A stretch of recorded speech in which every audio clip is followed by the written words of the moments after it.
Nos filmes, as governantas daquelas mansões que aparecem normalmente são odiadas pelos outros empregados.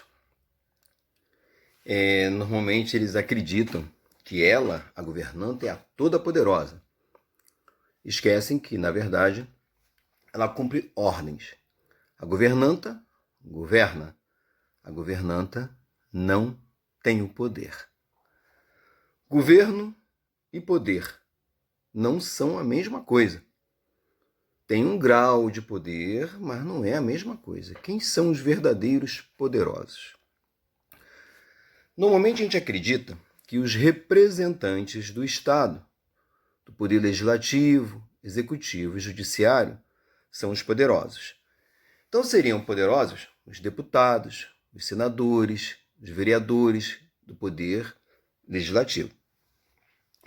Os governadores, os prefeitos e o presidente do poder executivo.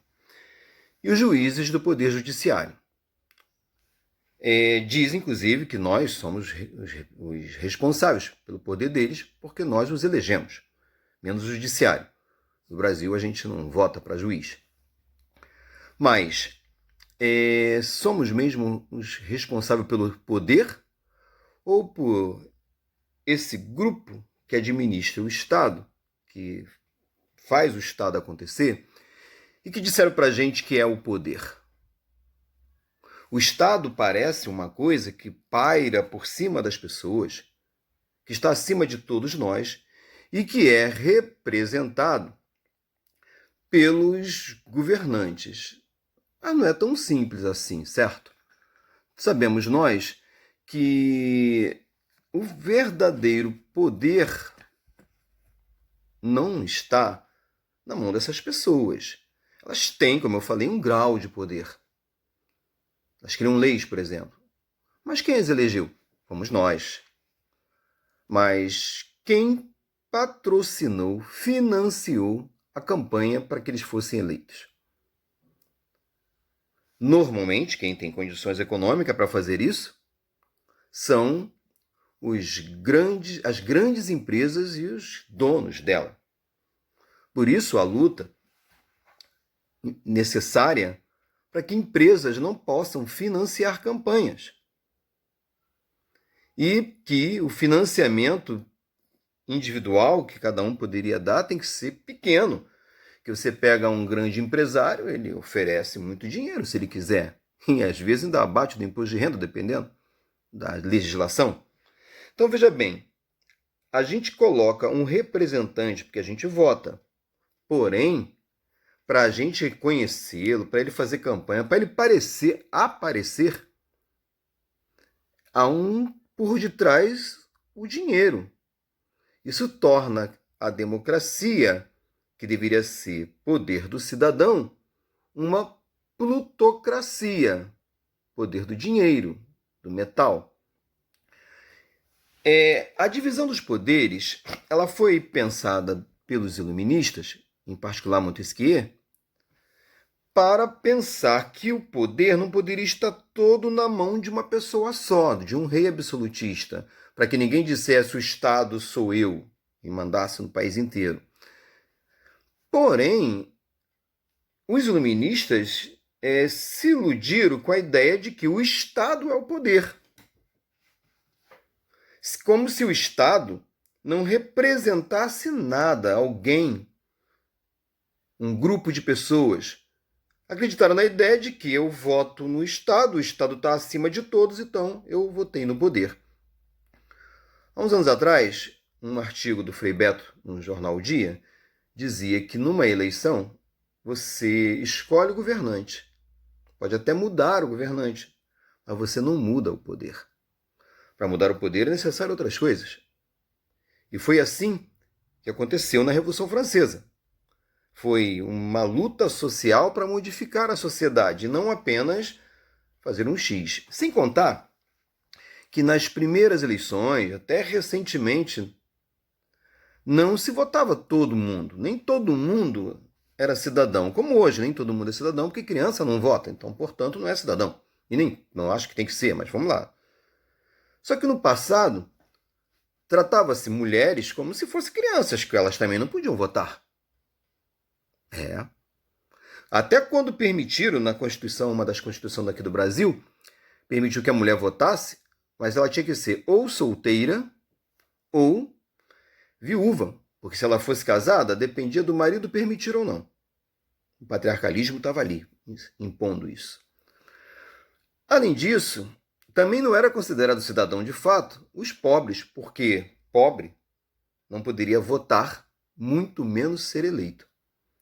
Para ser eleito, tinha que ter uma quantidade maior de dinheiro. Para ser eleitor também, mas para ser eleito maior ainda. E se o cargo fosse um cargo maior, não fosse deputado, por exemplo, fosse senador, teria que ter ainda mais dinheiro. Assim, a democracia nasce como uma forma de estabelecer o controle dos capitalistas, dos grandes capitalistas, sobre o Estado. E isso permanece pela questão do financiamento da campanha. Porém, ampliou-se a quantidade de eleitores ao se ampliar a ideia de quem é cidadão. Daí mulheres puderam votar também. Além, depois, puderam ser eleitas. Assim, claro que no Brasil, por exemplo, a primeira governadora eleita foi em 94. A primeira e única presidenta eleita foi em 2010. Foi reeleita em 2014 e tirada do governo por situações que não cabem nesse vídeo. E aí, se a gente pega essa questão, a gente vê o seguinte: ela não era poderosa, não foi eleita? Ah, mas o próprio Estado tirou ela, Jorge. Sim, mas tem uma coisa maior do que isso. Não houve uma campanha para tirá-la? Quem financiou aqueles grupos que estavam na rua? Quem financiou o Vem Pra Rua? Quem financiou o MBL? Quem financiou esses grupos que apareceram, de repente, para produzir uma mobilização contrária ou a favor de determinados políticos? Portanto, a gente, quando pensa no iluminismo, fazendo mudanças, a gente pensa que é apenas uma mudança do voto, mas teve uma luta política para modificar muitas coisas, e mesmo assim limitadas. Tanto é que a esquerda daquele momento, os jacobinos, queriam ampliar a democracia e não conseguiam. Isso se deu depois também na Inglaterra, quando quiseram ampliar a democracia, por exemplo, para que mulher pudesse votar. Foi dificuldade também, e a esquerda teve que trabalhar para isso. Isso se deu em outras situações. Até recentemente, aqui no Brasil, analfabetos não votavam. Então, tu imagina um país com mais da metade das pessoas não eram alfabetizadas, você dizer para elas que, além das mulheres não votarem, os homens também não votavam, a não ser os homens que tinham escolaridade, que normalmente os que tinham uma situação econômica melhor. Logo, era um sistema que aparentava ser democrático, mas que era plutocrático. E a gente tem que tomar cuidado com isso para não ficar achando que, mesmo que a democracia seja ampla como é hoje, que se está elegendo os poderosos e não os governantes. É claro que o presidente atual e o anterior, etc., tem um grau de poder, mas limitado. Assim como os deputados têm um grau de poder, mas limitado. Poder verdadeiro, muito forte quem tem, é quem tem o dinheiro. Tem empresas no mundo que têm um orçamento muito maior do que um país inteiro. Tu acha que quando essa empresa vai dialogar com um determinado governante ou uma Câmara de Deputados, que ela vai ser ignorada? Ela vai ser ouvida, pelo menos, e com quase toda certeza. Suas demandas serão muito mais reconhecidas do que as demandas do povo mais pobre. Este que agora até vota, mas que ainda não tem poder. Poder é uma coisa, governo é outra. Que fique claro para a gente isso. Porque, de modo geral, se confunde isso. Quando se fala, inclusive em sala de aula, que os iluministas defendiam o poder para o povo, não era nem o poder, era a eleição, a representação para o povo. Porque poder mesmo, talvez quem tenha pensado foi um deles, o tal do Rousseau. Esse que dizia que não teremos democracia enquanto alguém tiver dinheiro que possa comprar aquele que não tem. Comprar eleitoralmente, porque comprar com dinheiro, quem era acionista de empresas que compravam pessoas com dinheiro, tornando-as escravas, foi o Locke. Locke, aquele que dizem que é o pai do liberalismo. O Locke era acionista de empresas escravocrata, que transportava escravo. O Rousseau é que estava realmente preocupado em limitar o poder do dinheiro. Isso é importante. E é por essas e outras que o Rousseau é chamado de um democrata radical. Pode reparar que todos aqueles que querem ampliar a democracia são chamados de radicais, esquerdistas, coisas desse tipo. Porque esses é que estão querendo que a sociedade amplie o poder para a população como um todo, e não só para um grupo. Já os conservadores, esses não queriam no início nem sequer a democracia. Quando ela veio, queria uma democracia limitada para que os ricos pudessem votar. Só eles. E depois, agora, eles são obrigados a aturar o povo pobre votando, as mulheres votando e etc., os analfabetos votando.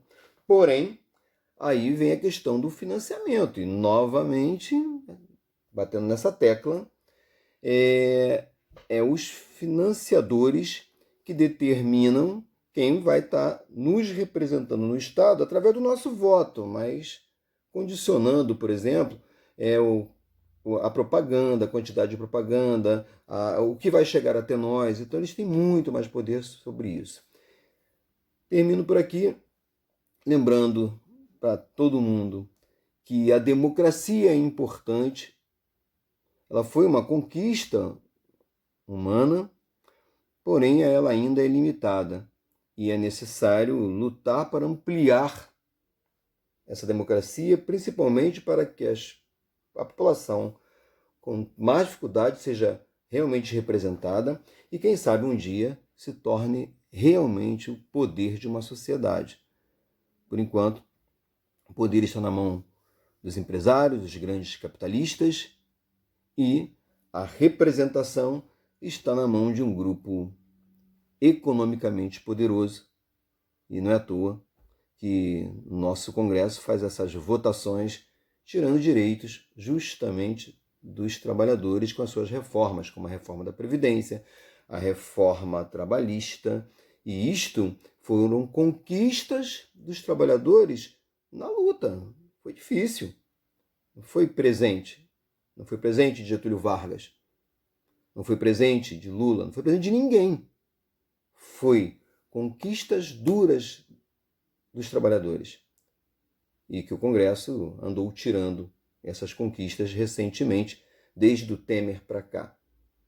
E nós temos o Temer e o Jair Bolsonaro, que são os dois últimos presidentes, um deles ainda no poder. Moral da história, para a gente terminar isso aqui mesmo agora, é que esse vídeo não substitui uma sala de aula, também não substitui um professor, a gente sabe os motivos. Mas é importante a gente atentar para o fato de que debater a democracia, debater o que se é o iluminismo mesmo, além das suas boas ideias, mas da sua prática e do que aconteceu com as ideias que foram feitas depois de elas executadas, é fundamental para se pensar. E uma sala de aula precisaria disto, pensar isto. Coisas que nem sempre acontecem. Um abraço, espero que tenha ajudado. Tchau.